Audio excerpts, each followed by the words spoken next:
sejam bem-vindos a mais uma edição do programa Utilidade Pública. Muito obrigada pela audiência. E hoje a gente vai estar trazendo o assunto da guarda dos filhos, depois de um processo de separação. Mais uma vez, aqui com a gente, o doutor Luan Mainada, numa mãozinha aqui, tentando esclarecer temas que, assim, veio para falar sobre divórcio e agora vai falar sobre guarda compartilhada. Sim. Porque, assim, são temas que as pessoas têm muitas dúvidas no dia a dia. Sim, com certeza. Na verdade, são temas até correlatos, né? É uma consequência, né, do divórcio. Na verdade, você vai ter uma consequência de discutir a guarda compartilhada, a questão dos alimentos, né, já que o casal ali já não vai estar convivendo mais, né? No caso da guarda compartilhada, a gente estava conversando aqui antes da gente começar a gravar, eu disse, olha, tem uma coisa interessante, porque assim, o cenário mudou. Numa perspectiva, eu coloco até pessoal, né? Eu não tenho dados para falar sobre isso. Mas numa perspectiva pessoal, hoje o cenário ele mudou um pouco. Eu acho que até as pessoas que têm esse problema podem até concordar comigo. Hoje a gente visualiza a briga da mãe em não deixar o pai ver o filho, né? Você tem muita briga, você traz muitas discussões nesse processo. Hoje o pai, a figura paterna, ele está muito mais presente na relação, no convívio com os filhos do que antigamente, né? Que os pais não iam buscar os filhos, não queriam ver os filhos. E hoje já não. Hoje já é o contrário. Já é o contrário. Já não quero deixar. E aí o que fazer? Então, inclusive, como a gente falou no programa anterior da questão do divórcio, que envolve sentimento, né? Aquele sentimento que não foi resolvido, ele é transmitido para a questão da guarda do filho, né? Eu falo que quase não 100% para não ser tão exato, mas 80%, 90% da briga de guarda é por questões de sentimento e de vingança. Então, aquela parte, o marido ou a mulher, utiliza a criança como meio de se vingar do ex-marido, da ex-mulher. O que é um absurdo, né? Muito, muito. Porque, na realidade, quando a gente trata de guarda, a gente tem que ver e sempre prisar o melhor interesse da criança. Então, quem está envolvido ali é a criança. Então, a gente precisa visualizar meios melhores, né, e mais adequados para que a criança não sinta essa separação, né, dos pais e possa conviver e crescer num ambiente familiar harmônico. Na guarda compartilhada, você vai ver, como eu te falei, o melhor interesse da criança. Então, você precisa ver qual é a rotina da criança, questão de escola, questão de horário, questão de alimentação. Então, você vai visualizar. Na verdade, você vai ter que criar um novo ambiente para a criança, como se os pais ainda estivessem casados, né? Manter a rotina da criança, a criança acordar, vai se alimentar, vai para a escola, volta para casa para estudar, tem a questão do lazer, né? E a parte da diversão. Então, a gente não pode quebrar essa questão da rotina, né? A gente tem que deixar uma rotina da criança, sempre montar um ambiente sempre harmônico para o desenvolvimento dela. E aí, considerando, claro, algumas coisas que vão surgindo, até mesmo no cumprimento dessa guarda compartilhada, que seria o ideal para não ter problema para nenhuma das partes.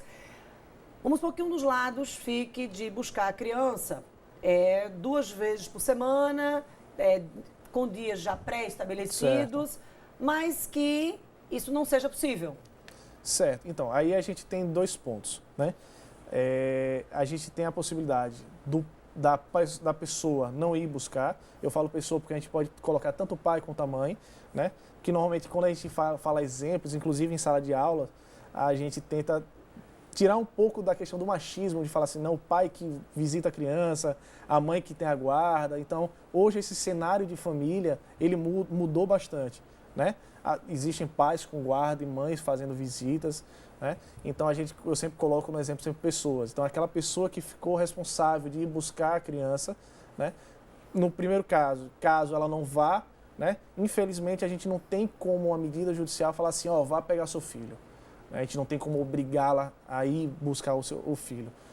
E no outro ponto de que o dia de visita daquela pessoa e a outra parte, o pai ou a mãe, não deixa que o pai leve a criança ou some no dia.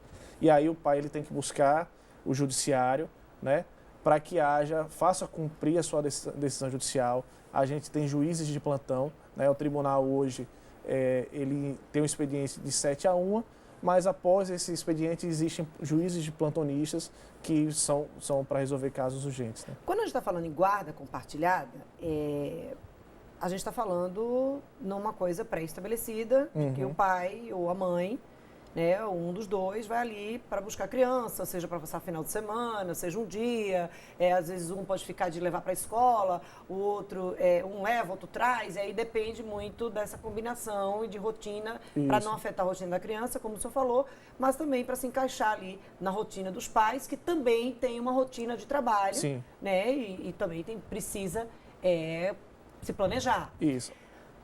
Quando você diz assim, olha, um dos lados vai pegar a criança no final de semana. Final de semana sim, o final de semana não. Vamos considerar um exemplo. Isso não quer dizer que esse pai ou essa mãe, que só pega nesses dias pré-estabelecidos, não possa falar com a criança em outras ocasiões e em outros dias. Como é que funciona isso no caso da outra parte não permitir? Então, a gente tem que visualizar que quando o Estado ele entra e coloca, vamos botar assim, a grosso modo, o dedo na relação dos pais para falar assim, ó, é dessa forma que você tem que educar os filhos, é que a gente não tem uma relação harmoniosa entre o pai e a mãe. Né? E existe um conflito ali grande. Né? Então, a questão quando há uma pré-determinação, não há o porquê de impedir da outra pessoa que não está no momento de visita falar com o filho. Existe a possibilidade. Agora, tem que ter consciência da ambas as partes de que existe aquele momento daquele pai, daquela mãe que ficou a semana inteira sem ver o filho, né? Que às vezes as pessoas extrapolam, às vezes ficam ligando o tempo todo, querendo fazer a cabeça do filho, às vezes o filho fica ruim e quer voltar logo para casa. Então, é muito complicado. No momento que você tem a visita, nada impede, né? Mas como também nada impede de que você foi para o judiciário, determinou visitações de final de semana, durante a semana você ir visitar o seu filho ou sair, nada impede. Claro que em comum acordo. Comum acordo. Até porque Exato. o tempo vai passando, vão entrando outras pessoas na vida do casal. Exatamente. Né? E isso precisa ser ajustado e encarado com naturalidade até para as pessoas que chegam. Porque tem uma criança ali, a criança vai ter sempre aquele pai, sempre aquela mãe. Então, o ideal é que para um crescimento, um desenvolvimento saudável, psicológico da criança, ela tenha esse convívio com o mínimo de briga, né? Um ambiente harmonioso.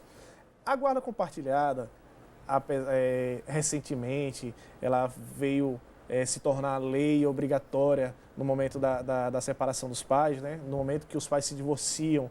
E aí a guarda compartilhada, a guarda legal, ou seja, é aplicada de imediato, veio principalmente para esse ponto, para que os pais, o Estado, ele tente que os pais eles convivam harmoniosamente, discutindo os direitos dos filhos, as obrigações dos filhos, como se casados fossem. Esse é o objetivo do Estado. Né? Manter aquela relação ainda de decisões, de obrigações entre os pais. Infelizmente, a gente não encontra muito bem esse cenário, né? Principalmente quando a gente vai para litígio. Então, sempre tem as brigas. E, infelizmente, a gente tem que seguir à risca realmente o que o Estado determina. E ainda sobre essa questão da guarda compartilhada, o que pode ser problema e como ser solucionado, a gente vai voltar a falar sobre esse assunto daqui a pouco, depois do intervalo.